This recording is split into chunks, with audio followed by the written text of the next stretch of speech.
Hello, my name is John Michael Foulger. I'm represented by Mary Liz Management. I've been an actor pretty much most of my adult life. I've done TV, stage, film, commercials. I haven't done radio yet, but hoping to. Sharon. Hi, I'm Sharon Spink. I'm self-represented currently. I've been an actor since 2015. I've also done some voiceover work, and I've currently started film producing some feature films. Did the first one last year. Acting wise, I've done theatre, film, short film, street theatre, and that sort of things. Voiceover work, radio, commercials generally, or mainly. Yeah, Rachael. Hi, I'm Rachael Caulton. I've been an actor about 10 years, also self-repped currently, and I have done a lot of theatre, some film, no TV as yet, dipped my toe into voiceover, and like John, I haven't actually done radio past sort of training, so yeah, hope to get into that one day. And I'm Angela Elliott, and I'm a scriptwriter of about 35 years experience. Starting in documentaries and moving into drama and film and radio and novels and yeah. So we are going to be reading Learning to Fail by Dr. Amanda P. Blanchard, DC. And so let's kick off with the teaser. Interior patient room day. Manda, 29, female, lays on a medical table with her swollen belly exposed next to a tech, 20, female, who squints at her computer screen as she rubs an ultrasound wand across Manda's belly. On screen, patient Dr. Amanda Blanchard, exam date 12/8/08. How far along are you again? You can measure if you mark. Donald, 29, male, leans forward from the dark corner with a back worse than Quasimodo's. She's a doctor. Oh, yeah. What kind? The chiropractic kind? No, I didn't know chiropractors were doctors. Manda grunts and the tech loses the image on the screen. Frustrated, she grabs a cold gel from the counter and applies it to Manda's stomach. Manda jumps. Jumpy little fella. I'm having a hard time measuring. How far along are you again? The tech repositions the wand, yet the image is different. Fella? Donald points to the long white blob of a bone on the screen, his face practically pale. Is that his... There's no bone in the making of a boner. But yes, babe, that's Merrick. And his due date. That's interesting. Most people who don't know aren't doctors. We've had a tough time. This is unexpected. Ah, well, congrats. I'm going to go and get the doctor. Just a second. She's getting the doctor. Something's wrong. We're having a level 2 ultrasound. The doctor's coming regardless. Donald takes a deep breath just as a middle-aged Mormon man, Dr. Naylor, 15 male, walks into the room, followed by the tech.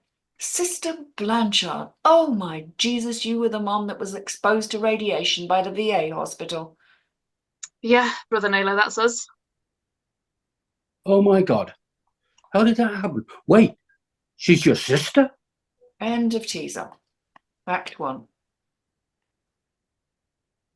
Today's my last day. Interior radio station day. The computer time flips to January 14th, 1998, 10 a.m.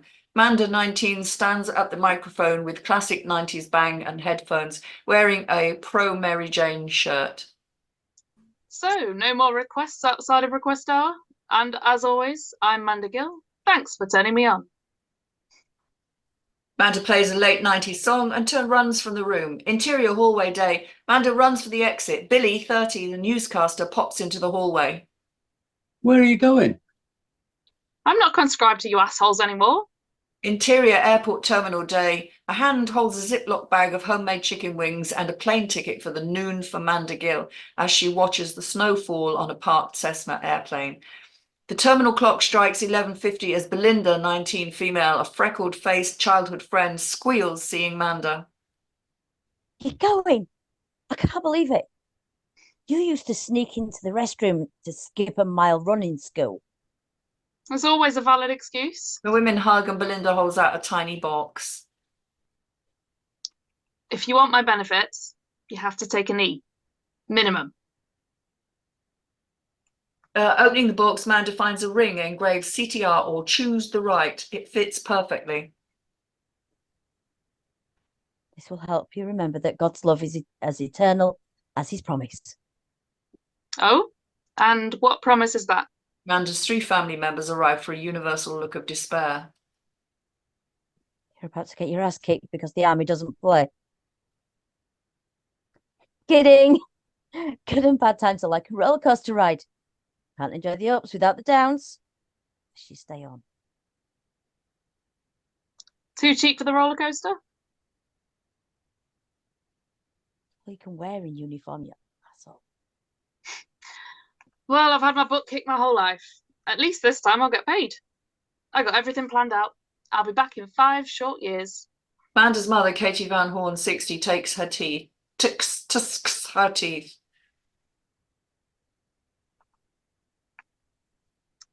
Your plans never work out well. A stoic stepfather, Van, 65, hugs her. And we'll be here waiting. Waiting? You're not coming to my graduation? You? Graduate? Besides, money's tight. Even if I buy your tickets myself? You pay? Then here, pay this. She pulls a past due car bill from her purse and hands it to Manda. Well, that's why I enlisted. Manda enters a security line as Katie turns to her stepdaughter, Lisa Van Horn, 25, female. Your sister doesn't have this? The army's going to eat her alive. Well, at least we'll eat together because I'm in contract and employed by the good old US of A. Manda raises her chicken wings above her head and dances. The contract isn't a bad idea, with as many times as it took you to complete high school. I completed it, in my own way. If trying 4 times is your own way, I agree with you, Mum. A contract is precisely the lesson you deserve. I appreciate both of your votes of confidence, but that contract takes care of me too. Food, board, a steady paycheck, and let's not forget, I won't be either of yours burdens anymore. You're not a burden. Can you take life more seriously for once, please? Ugh, I'll think about it. But there's a basic training blowout at the hotel tonight. Maybe after? Amanda, when are you going to realise that being deep-dyed and dumb will only leave you filled with regret? Hey, it's Private Gill. Interior, exterior hotel montage day, night. Civilians partying, unmade beds and condoms. Early morning airport buses with exhausted occupants. They arrive at Welcome to South Carolina. Interior airport night. Manda walks to a large desk with a sign for Fort Jackson, South Carolina with a solo sergeant 25-ish. Excuse me. He points to a sign with seats, transport to Fort Jackson. Interior cargo transport van night. Manda sits at the back. The van arrives outside a gate that reads Fort Jackson, South Carolina. The van shuts off its lights yet doesn't slow. The van races through the woods until it arrives at a compound with an American flag and a sign for 120th Adjunct Battalion. It drives over the sidewalks and stops in front of the doors. Interior 120th Adjunct Battalion night. Manda enters a desolate building. Hello? Anyone here? She walks the halls, no one appears. She pulls on doors, they pull back. She rattles them. Oh, this is ludicrous. Move, bitch! She pushes hard and hears a crash on the other side, followed by a loud gasp. Interior auditorium, doors, night. Manda peeks into a multi-purpose room to the staring eyes of thousands of teenagers sitting cross-legged, waiting. A black soldier, Private Jackson, 20, female, lies sprawled across the floor with her nose bleeding. 2 crutches lay underneath her. What the fuck's wrong with you? I'm sorry, I had no idea. No idea. What? That I'm black?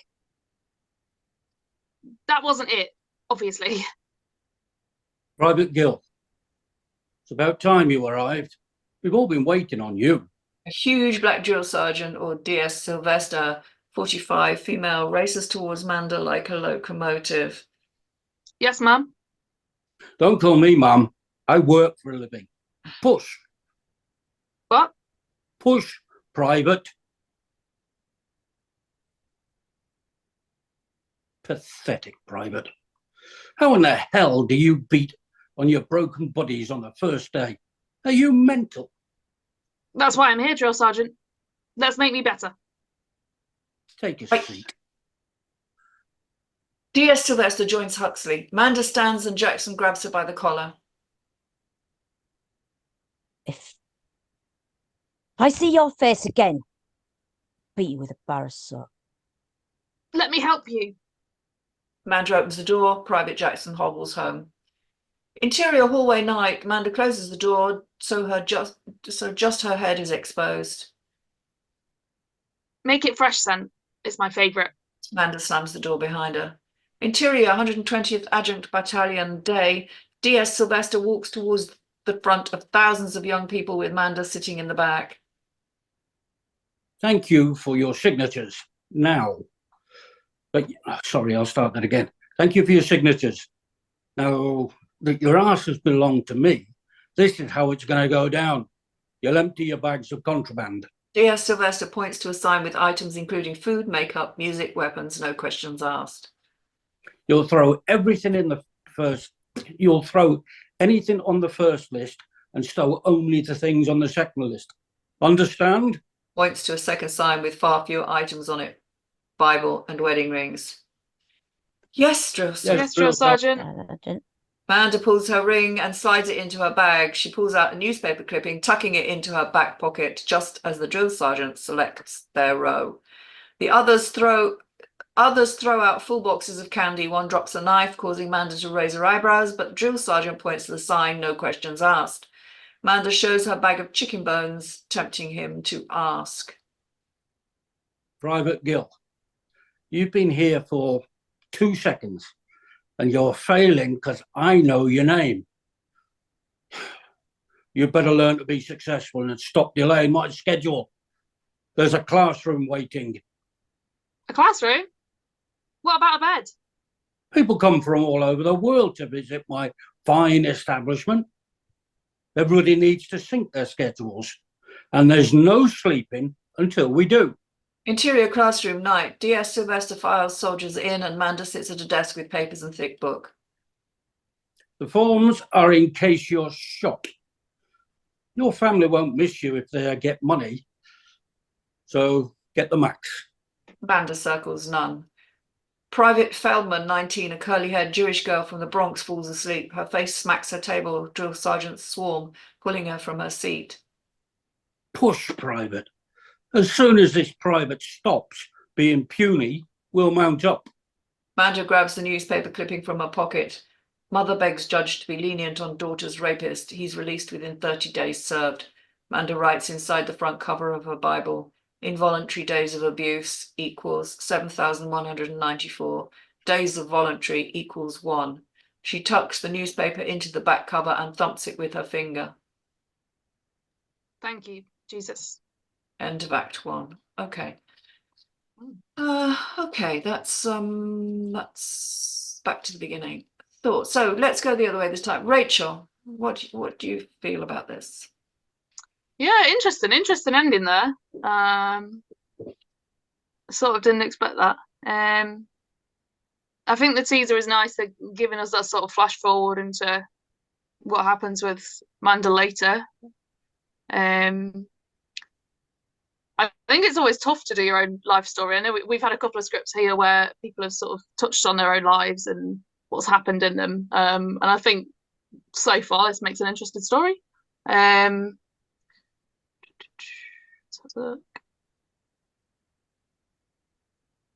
I think the sort of dialogue with Manda and her parents and bits like that at the airport seems quite naturalistic. Seems good. I think towards the where are we? What's the start? What was I going to say?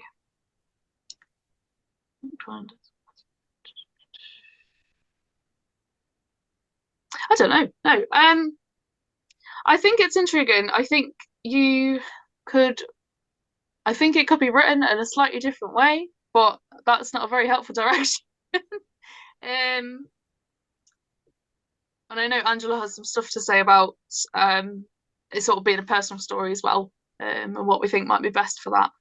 But yeah, I think it's good, and I wish you a lot of luck with it. I think it can be an interesting story, for definite. Thanks, Sharon. Yeah, I find it interesting. I think it would be good as a TV drama series rather than say a film, because there's obviously more to it than, you know, this is the start of her time in the army, but the teaser like it shows you where she ends up. It's going to be interesting to find out how she gets from the start to where she is at the beginning of the teaser and everything. You know, it mentions that they've had troubles getting there, and she's been exposed to this radiation. What I want to know, you know, I'd want to know what happens with that. So yeah, from that point of view, it is interesting. But I do think it would work if there's a lot to cover. That it'd be a series rather than a one-off film or a one-off drama, something like that maybe. But yeah, it's good. I like it. It takes us a while to get through to realize that you're in America, so it would be nice to have that at the beginning again. But yeah, other than that, it's good. Thank you. John. Yes, well, we know timelines because we're given dates, 2008 and 1998. But as Sharon says, where? Obviously, it's America, and we know she ends up in an army base, but it just says airport. It doesn't say where the airport is. That would be nice to know where she's coming from. I mean, is she coming from Utah, a heavy Mormon population? Or is it she just goes into this Mormon area when she leaves the army, which she obviously does? Having spent a long time in the forces, I get a lot of this. I really do get a lot of this. But I find it hard to believe thousands of people in a room. That bit I find a bit long in the tooth, as it were. Hundreds, yes, but thousands, you couldn't management. You couldn't manage that many people in a room. And believe me, I've been up to the level of what you call a drill sergeant in this. So, yeah. But no, I enjoyed it. I tend to fall on the same side as Sharon with it being a TV series, because there's a lot to unpack here, especially as we know she was obviously raped. So there's an awful lot to unpack. But yeah, intrigued. I would like to know what's going on. So yeah, I wouldn't say happily, because there's an awful lot of pain here to unpack. So I would definitely enjoy watching it, but I'd like to know more. Okay. But other than that, yeah, fine. Thank you. Okay, so there are various issues come up when you write from your own life story. Inevitably, when you're doing that, and it's an emotive sort of subject, and you've got a lot of trauma involved in there as well, which I'm assuming there is. Rape comes with trauma, even if you've had a wonderful time in the army and nothing dodgy has ever happened. But I'm assuming that this is a fairly traumatic story. And that being the case, it's going to always be a somewhat cathartic thing to write about your own life and events, and put them in a way that is going to tell the story and do the story justice. If I was doing that, I wouldn't use my own name. And I certainly would make sure that none of the names of the people that I was writing in were also their real names. You can have all kinds of issues if you include people's real names so that they are identifiable. So I'm hoping that they're all different names of all the people. And if they're not, do it now, change them all, because that way you'll be safeguarding yourself. Also, if you rename your main character, then what you are essentially doing is you're putting yourself at one remove so that you can then write the story as a story, as opposed to reliving the trauma. Now, there's always going to be a bit of reliving that trauma, but if you can set yourself at one remove, you can view it as a story, because ultimately you're selling the story. Okay, that's what you're trying to do, and you're trying to get people to watch it, to buy into this. And so it's very difficult to do when it's your own story. So you have to find a way to be able to step out of that character and put up a wall, almost looking through a window, you know, at this happening. I've made some notes here. I think the airport scene is too long. Let me preface that first of all by saying I think the teaser is great, because that really does set it up. There's nothing wrong with that. That's fantastic. Works really well and makes us think, oh, okay, something's happened here. That's I'm going to watch on. So that's great. I think the airport scene is too long. I think there's too much back and forth with it. I think you can compress that and make that shorter and snappier and punchier and get her to where we want her to be as soon as possible. You can always have you know, contact by phone or by letter or by, you know, or even, dare I say it, flashback, although I'm not fond of a flashback. But, you know, you can always do that if you need to include some family stuff in there. There is a few things like D.S. Sylvester. You identify D.S. Sylvester as female, but later on you refer to her as a him. So you just need to clarify your pronouns there. And also, I wouldn't use the F or the M for male or female. I would just say male or female, just for clarity's sake. That's just a stylistic thing that it's neither here nor there, really. I haven't made that. Also, when D.S. Sylvester is introduced on page 8, she has speech before you identify her in the action. And so you need to just shunt that round so that you get her identified and then the dialogue. We need to know who she is before she speaks. Otherwise, it's just all ass about face. What else have I written? That's it, really. I want to know what's going to happen. I think you've set it up really well. I agree with John. I think it's hard to believe that there are thousands of people in that, even if it's a hangar, you know, and 1,000 maybe. So hundreds, yeah. Thousands, how many thousands are we talking about? That's a lot of extras. You've got to think in terms of if you're going to make this as well, you know, how many extras are we talking about here? I mean, I think in the first, you start out really well. You get us to where we need to get to slightly faster. I think that would work. You do the classic, the DS is, the sergeant is the nasty bastard who's going to make you, you know, go through all the usual horrible things. You know, that's a classic. That's kind of like stereotype sergeant stuff. Would be nice. Now this might task you, if your drill sergeant was really like this, it might task you to give them a more slightly gentler side, or put a spin on it. And that's if you can do that, that's taking your real life into the realm of story rather than keeping it in the real life. It's a hard one to do because I know what's happening in your head. You're fighting yourself like, no, it was really like this. It was really like this. But in many ways, when you're writing something like this, you have to take yourself out of your character because you have to be every character as you write it.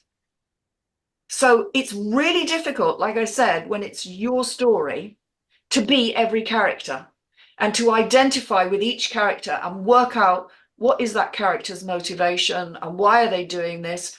And if you can do that, then you can give someone like the drill sergeant a slightly softer moment or a reason for being that way. You know, maybe someone was hard on them at some time. This is, you know, maybe there's trouble at home. It's just things to think about. The film that it put me in mind of, and I know there is I'm going to attempt to say thousands, but there's not thousands. I know there's loads of films out there which show the army in some form or another and show raw recruits and, you know, but the one that popped into my head, and nobody will probably remember this except perhaps John, although it's even before your time, John, but I remember seeing this at the cinema, and it's called The Tribe. 1970 it was made. I remembered it when it was kind of brand new, with Jan-Michael Vincent. And it is fabulous for it. Basically, I just looked it up so I could remind myself. Marine Corps drill instructor who is disgusted by the fact that the Corps now accepts draftees, finds himself pitted against a hippie who has been drafted but refuses to accept the military's ways of doing things. He ends up going AWOL in the end, but it's a brilliant, it's just put together really well. And it shows that coming from outside, going into the army, having your hair shaved off, it's just all those things that you put me in mind of there when you were going through that, the shock, the culture shock almost that you have initially. So you might want to look that up. You might find it on YouTube somewhere. Other than that, I'm going to shut up now because I probably said too much. John. Another one similar to that, and I know this from personal experience because I stood on stage naked doing it, is Hair. Oh, yeah. Which is pretty much the same principle. It's a guy who gets drafted, doesn't really want to go there. Somebody takes his place so he can have a good weekend, and then that person gets shipped off to Vietnam and killed. Yeah. Yeah. But the side that you went there with, you know, stereotypical drill sergeant being nasty and all that, have to be. Nowadays, not so much because, you know, it's a completely different armed forces than it was 40 years ago when I joined. But back then, the whole idea was to break the person down and then rebuild them. And the only way you can break them down is by shattering every illusion that they have about the fact that they're in control of their own lives. Hence the reason of all the shouting and doing push-ups and sit-ups and standing outside in the rain and things like that. It's to break them. But people think, oh, you want to break them and turn them into robots. No, you don't. You break them so they can get rid of all these pre-illusions that they have. And then they can come to the world as a real person. And then you develop all the positivity that's involved. And it's also unique to them. Yeah. I just say. But yes, I totally get where you're coming from. Yeah. Give them a person. Just be clever about it. Yeah. I mean, be nasty when you've got to be nasty. Yeah. A prime example of that is, it's not like this story at all, but a prime example of it is Heartbreak Ridge with Clint Eastwood.